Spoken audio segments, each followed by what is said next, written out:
পাঠ করছি রাজাদের লেখা গল্প সহবাস।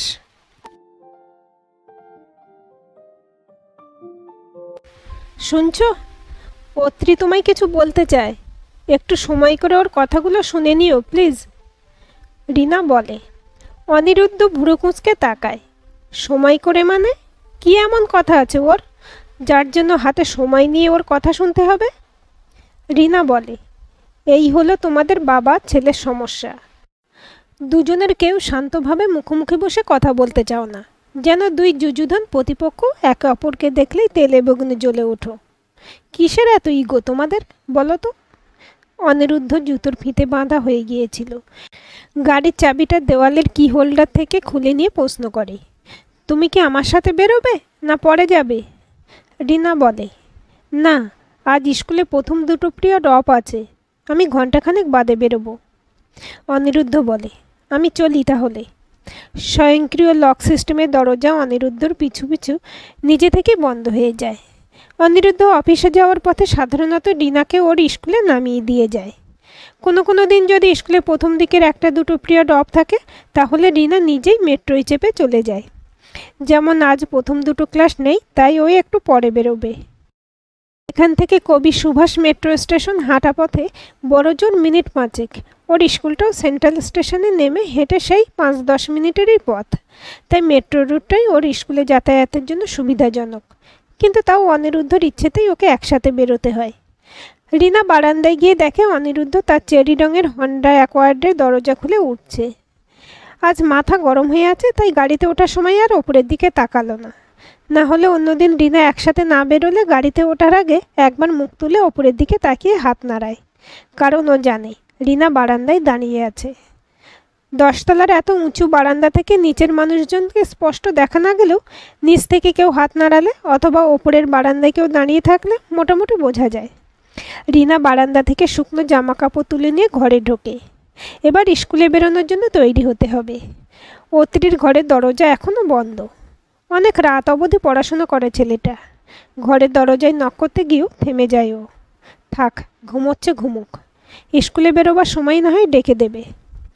ঘুমের ঘরেই অনিতা ফোনে রিং শুনতে পায়, কিন্তু হাত বাড়িয়ে ফোনটা ধরার ইচ্ছে হয় না। এই সময় ফোনটা সাধারণত সাইলেন্ট মোডেই রাখা থাকে। কোনো কারণে শুতে যাওয়ার সময় হয়তো ভুলে গিয়েছিল ফোনটা সাইলেন্ট করতে, তাই এই উপদ্রব। ওর শিফটিং ডিউটি থাকে, প্রতি মাসে 1 সপ্তাহ নাইট করতে হয়। ফিরতে ফিরতে ভোর 4:30-5টা বেজেই যায়, তাই নাইট ডিউটির দিনগুলো ও 5:30 থেকে বেলা 12টা অবধি ঘুমোয়। এই সময়টা ওকে কেউ বিরক্ত করে না। অবশ্য এমনিতেও ওকে বিরক্ত করার লোক এই বাড়িতে কেউ নেই। অসীম শান্তশিষ্ট প্রকৃতির মানুষ, চুপচাপ থাকতেই ভালোবাসে। মেয়েটাও হয়েছে বাবারই মতো। 7.5 বছর বয়সে তিন্নি এখনই বুঝে গেছে যে মা ভিন্ন গ্রহের মানুষ, তাকে বিরক্ত করতে নেই। অসীম মেয়েকে ঘুম থেকে তুলে স্কুলের জন্য রেডি করে, স্কুলে পৌঁছে দিয়ে দোকানে চলে যায়। আবার দুপুরে দোকান বন্ধ করে মেয়েকে স্কুল থেকে নিয়ে বাড়ি ফেরে। রান্নাবান্নার কাজ মালতী মাসি সামলে দেয়। অসীমের মায়ের আমল থেকেই কাজে রয়েছে মালতী মাসি। অসীম মেয়েকে নিয়ে ফিরলে মাসি মেয়েকে স্নান করিয়ে খাইয়ে দেয়। আবার অসীম বিকেলে দোকানে বেরিয়ে গেলে মেয়েকে ঘুম থেকে তুলে খাইয়ে দাইয়ে বাড়ির পাশের আন্টির বাড়ি পড়তে দিয়ে আসে। অসীম দোকান বন্ধ করে রাত 9টা নাগাদ ফেরার সময় মেয়েকে আবার সঙ্গে করে নিয়ে বাড়ি ফেরে। তাই এক অর্থে সংসারের কোনো ব্যাপার নিয়েই অনিতাকে মাথা ঘামাতে হয় না। ফোনটা আবার রিং হচ্ছে। হাত বাড়িয়ে ফোনটা নিয়ে দেখে অত্রি ফোন করেছে। আবার কি বলবে ছেলেটা? হ্যালো, এত সকালে ফোন করেছো কেন? অত্রি বলে, সকাল কোথায় মম, 9টা বেজে গেছে, তুমি এখনও ঘুমোচ্ছ? ওহো সরি, তোমার তো কাল নাইট ছিল, একদম ভুলে গেছি, sorry again. Shall I call you later? অত্রির নাম ফোনের স্ক্রিনে দেখে অনিতার ঘুম ভেঙে গেছে।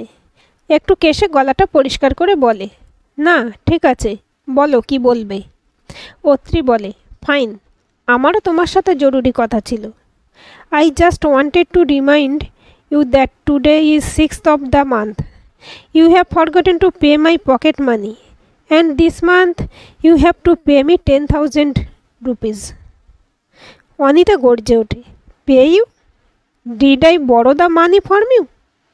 দিনকে দিন তোমার চাহিদার মাত্রা ছাড়িয়ে যাচ্ছে। এই সেদিন গত মাসের 25 তারিখে 5,000 টাকা নিলে। কি যেন বলেছিলে? বন্ধুদের সাথে দীঘা বেড়াতে যাবে। আবার 10,000 টাকা চাইছো? আমার কি টাকার গাছ আছে? একটা স্টুডেন্টের হাত খরচ মাসে 10,000 টাকা?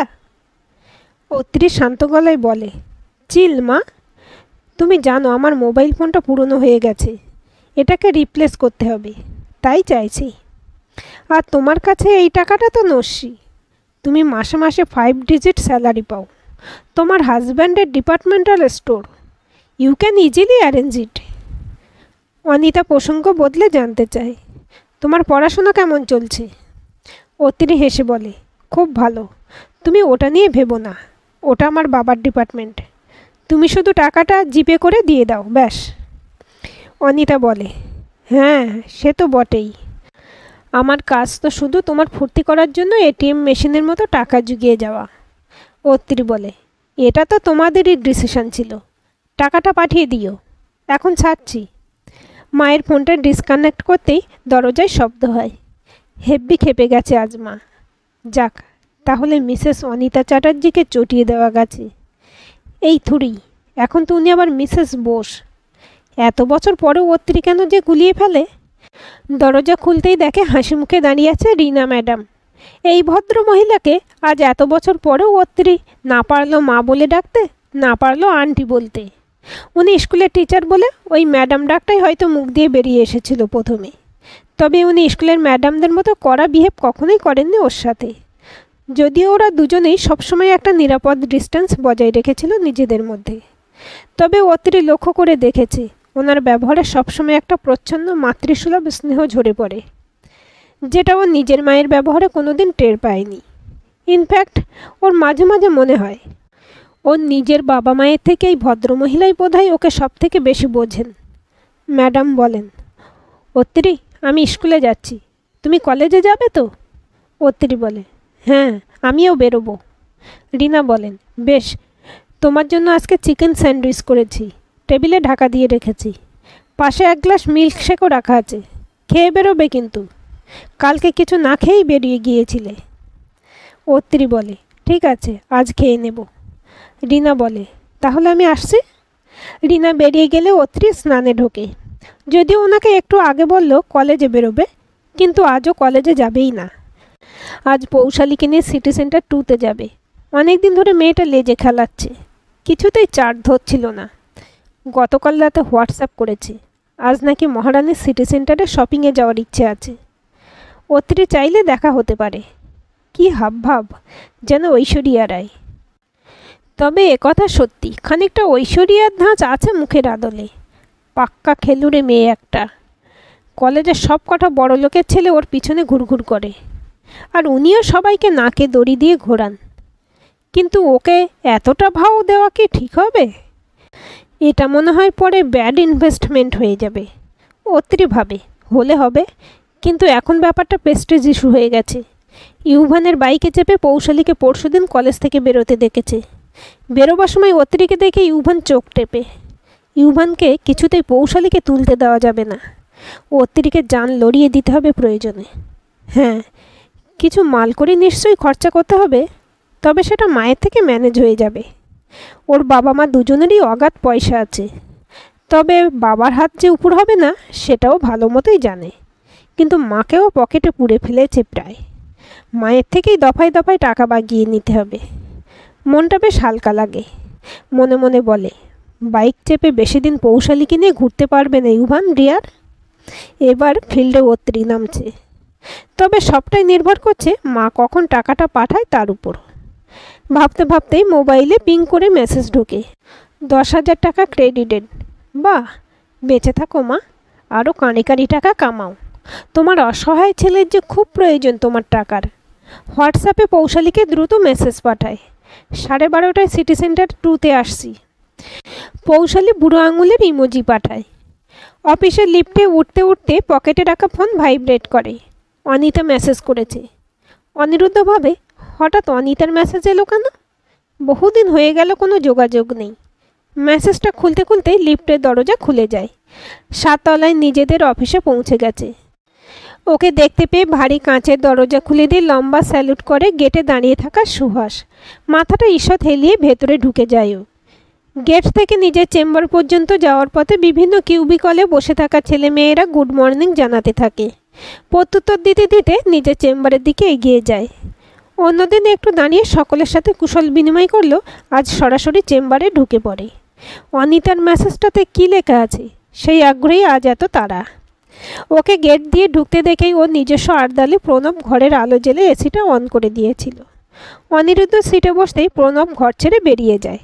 ঘরের দরজা বন্ধ হতেই অনিতার মেসেজটা দেখে। অত্রি খুব বাড়াবাড়ি শুরু করেছে। We need to talk. অনিতার সাথে অত্রি কী করলো আবার?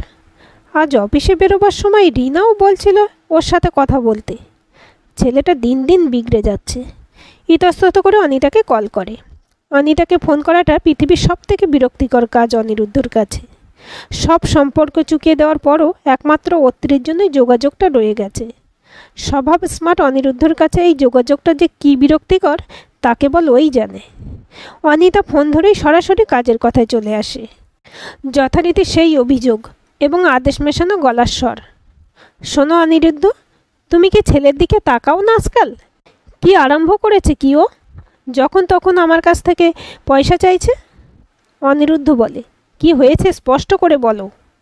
অনিতা বলে, গত মাসের 25 তারিখে আমার কাছ থেকে 5,000 টাকা নিল দীঘা বেড়াতে যাবে বলে। আবার আজকে 10,000 টাকা নিল পুরনো ফোন রিপ্লেস করবে বলে।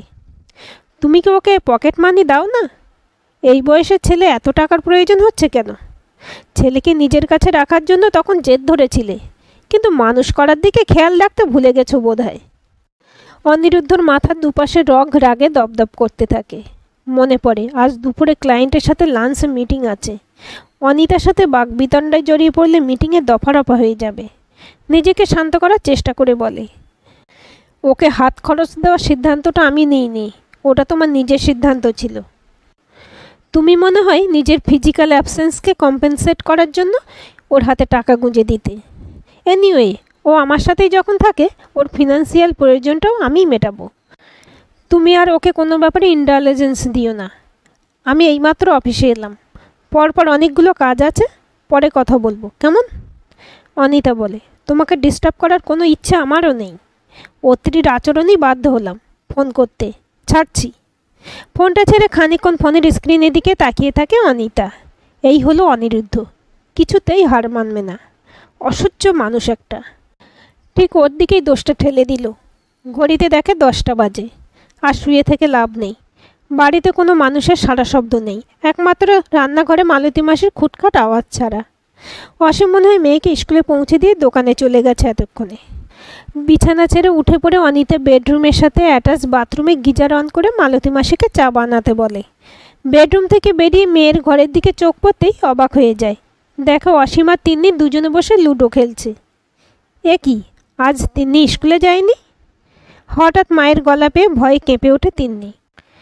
ওকে বুকের কাছে টেনে নিয়ে অসীম বলে, আজ ওর স্কুলের ফাউন্ডেশন ডে, তাই স্কুল ছুটি। তাই আমিও আজ দোকানে বেরোলাম না, আর মেয়েটাকে একটু সঙ্গ দিই। কথা না বাড়িয়ে ওয়াশরুমে ঢুকে যায় অনিতা। অসীম আর তিন্নি তন্ময় হয়ে লুডো খেলার ছবিটা ভেসে ওঠে চোখের সামনে। কত সুখী মনে হচ্ছিল ওদেরকে দেখে, যেন পৃথিবীর কোনো চিন্তাই বাপ মেয়েকে স্পর্শ করতে পারেনি। ওদের দুজনের পাশে নিজেকে কোথাও খুঁজে পায় না অনিতা। ও কি ক্রমশ হারিয়ে যাচ্ছে অসীম আর তিন্নির জীবন থেকে? শাওয়ারের উষ্ণ জলের ধারার সাথে চোখের জলের ধারাকে মিলেমিশে ঝরে পড়তে দেয়। বড় অসহায় লাগে। এতদিনও নিজের অস্তিত্ব খুঁজে পেল না। অনিরুদ্ধর সাথে অল্প দিনের সম্পর্কেই চটজলদি বিয়ের সিদ্ধান্ত। তারপর নিজের নিজের অ্যাম্বিশনকে গুরুত্ব দিয়ে এবং অবশ্যই দুজনের বলিষ্ঠ ব্যক্তিত্বের সংঘাতে তিথিবিরক্ত হয়ে ডিভোর্স নিয়ে বেরিয়ে আসে। আবার অসীমের মতো মিডিওকার মানুষকে বিয়ে করে থিতু হওয়ার চেষ্টা করেও কি কিছু লাভ হলো? অনিরুদ্ধ একটা আদ্যন্ত স্বার্থপর মানুষ, নিজের উন্নতি ছাড়া আর কোনো দিকেই লক্ষ্য নেই। ওকে ঘৃণা করতে করতে অনিতাও বোধহয় ওর মতোই হয়ে গেছে। ওকে দেখে দেওয়ার জন্যই নিজেও কেরিয়ার নিয়ে ভেবে পাগলের মতো পরিশ্রম করে আজ একটা জায়গা তৈরি করেছে নিজের। কিন্তু সেটা করতে গিয়ে অসীম তিন্নিকে আজ কেমন যেন অচেনা মনে হচ্ছে। আসলে বোধহয় অনিতা এবং অনিরুদ্ধ একই কয়েনের এপিঠ ওপিঠ। স্বার্থপর আত্মসর্বস্ব মানুষ, তাই ওদের ছেলে অত্রিও একই রকম তৈরি হয়ে ওদের বুকে তুষের আগুনের মতো ধিকে ধিকে জ্বলছে। হঠাৎ জানতে ইচ্ছে করে অনিরুদ্ধের দ্বিতীয় পক্ষের বউ কী করে সহ্য করে ওদের। যাক, ওদের কথা ভেবে কাজ নেই। একবার হেরে গেছে অনিতা বোস, সংসার ছেড়ে হার মেনে বেরিয়ে এসেছে, কিন্তু দ্বিতীয়বার আর হারবে না। ওয়াশরুম থেকে বেরিয়ে অসীমার তিন্নিকে চমকে দিয়ে বলে, আজ যখন তিন্নির স্কুলের ছুটি আর তুমিও দোকানে গেলে না, তখন এই দিনটা সেলিব্রেট করলে কেমন হয়? চলো, আজ আমরা সবাই মিলে বাইরে লাঞ্চ করে আসি। প্রায় ৪৫ মিনিট হয়ে গেল। সিটি সেন্টার 2 এর সামনে ঠাই দাঁড়িয়ে আছে অত্রি। পৌশালীর কোনো দেখা নেই। দুবার হোয়াটসঅ্যাপ করেছে, নো রিপ্লাই, মেসেজ দেখেইনি। হঠাৎ বাবার হোন্ডা গাড়িটা পার্কিং লটে ঢুকতে দেখে ও। গাড়ি থেকে নেমে বাবা দুজন অচেনা লোকের সাথে কথা বলতে বলতে দোতলায় রেস্তোরাঁর দিকেই যাচ্ছে। ভাগ্যিস পৌশালী এখনও আসেনি, না হলে ওকে নিয়ে ওই রেস্তোরাঁতেই বসতো অত্রি। যাক, ভালো হলো বাবাকে দেখতে পেয়ে। এখন পৌশালী এলে সিটি সেন্টারের পিছন দিকে চাইনিজ রেস্তোরাঁয় গিয়ে বসবে। ও কি, উনি আবার কেন এখানে? চট করে বড় গাছটার আড়ালে চলে যায় অত্রি। দেখে একটা সাদা রঙের ক্যাব থেকে নামছে ওর মা আর তার হাজব্যান্ড এবং সঙ্গে ওদের মেয়ে। তিনজনই হাসি মুখে গল্প করতে করতে সিটি সেন্টারে ঢুকছে। অত্রির মনে হয় ও মিঠেই গাছের আড়ালে লুকিয়ে আছে। সামনে দাঁড়িয়ে থাকলেও মিসেস বোস ওকে লক্ষ্য করতেন না। নিজের পরিবার নিয়েই উনি এখন ব্যস্ত। ওরাও ওই দোতলা রেস্তোরাঁতে গিয়ে উঠল। নিচে দাঁড়িয়ে অত্রি পরিষ্কার দেখতে পাচ্ছে কাঁচের জানালার ওপারে ওরা ঢুকে গেল। বাহ, এখন দুই প্রাক্তন স্বামী স্ত্রীর মধ্যে দেখা হয়ে গেলেই জমবে মজা। অত্রি ঠিক করে পৌশালী চলে এলে ওকে নিয়ে ওই রেস্তোরাঁতেই ঢুকবে। তারপর দেখবে ওর জন্মদাতা মা বাবার মুখের অবস্থা কেমন হয়। হঠাৎ পিঠে একটা জোর থাপ্পড় পড়ে। হাই ব্রো, ডেট উইথ পুষি? ঘুরিয়ে তাকিয়ে দেখে বাইকের উপরে বসে আছে ইউভান, আর পিছনে ওকে সাপের মতো জড়িয়ে ধরে রয়েছে পৌশালী। নিশ্চল অত্রি বুঝতে পারে পৌশালী ইউভানকে সব কথা বলেছে এবং অত্রিকে জ্বালানোর জন্যই দুইজনে একসাথে এখানে এসেছে। ওর দু চোখের কোণ জ্বালা করে ওঠে। মুখে হাসি এনে পকেট থেকে সিগারেটের প্যাকেট বার করে বলে, actually I am here for a family lunch. My parents are waiting upstairs in the restaurant. Just came here to have a smoke. Do you have a light? Yuvan হেসে বলে, sorry bro, Pushi does not like smoking, so I gave up. Let me share a breaking news. We are engaged now. She has accepted my proposal. Atri দেখে ইউভানের মুঠোয় পুশির হাত। মুখে হাসি টেনে বলে, congratulations. ওর মুখে ধোঁয়া ছেড়ে ইউভানের বাইক চলে যায়। অনভ্যস্ত হাতে 3-4টে দেশলাই কাঠি নষ্ট করে একটা সিগারেট ধরায়। কাশি দমকে চোখে জল আসে, নাকি পৌশালীকে হারানোর দুঃখে কে জানে। গাছতলায় সুন্দর করে বাঁধানো বেঞ্চে বসে পড়ে ও। আস্তে আস্তে সিগারেটের ধোঁয়াটা সহ্য হয়ে আসে। পৌশালীকে ইমপ্রেস করার জন্যই আর সিগারেট কিনেছিল, না হলে সিগারেট খাওয়ার অভ্যাস ওর নেই।